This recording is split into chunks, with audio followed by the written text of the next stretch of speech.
That started off so good, too. I'm on my way. Just give me another try. Come on. It's supposed to be raw, just the way it is. That's why we did it. You can come in and hang out.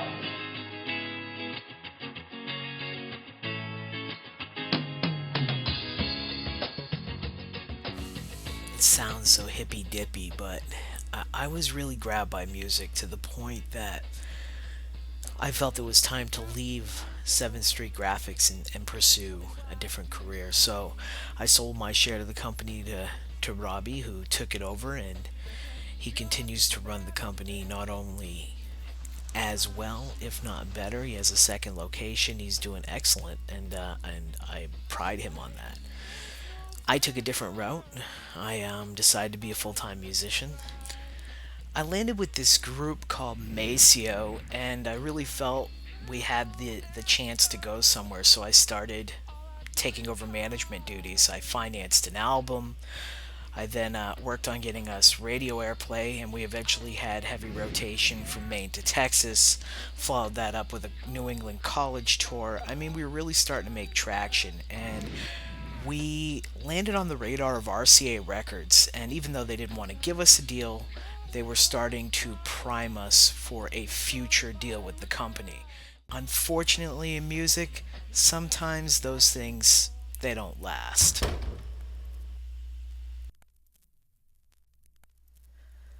The Maceo band falling apart was definitely, a tough time, but I had learned by now how to move on, how to, dust off my boots and just get back into the game.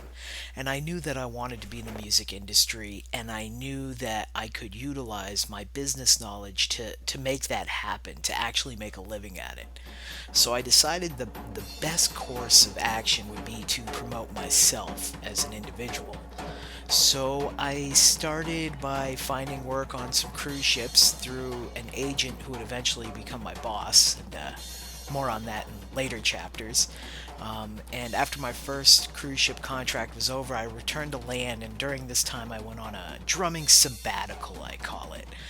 I studied with Kenwood Denard. I was playing, nightly, and I did nothing but play all day and all night. And in that time, I developed a way to practice drum set more efficiently, to develop your independence, and I created my own system, and I put it in a book called Rudimental Technique and Analysis. My book, Rudimental Technique and Analysis, will help you develop the tools for a good drumming career.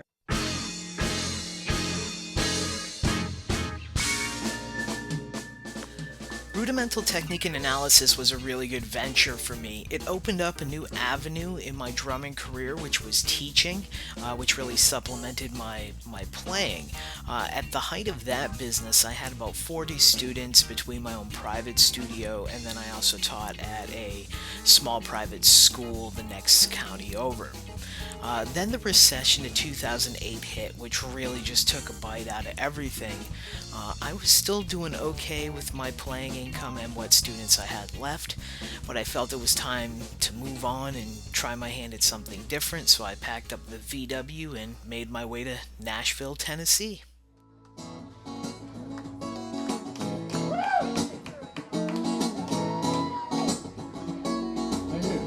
I think if you asked any musician who made their way to Nashville what stuck out in their mind from that, they didn't realize there was such a business side to what we do. I mean, in Nashville, you finally realize that, wow, I can make a living in the music industry.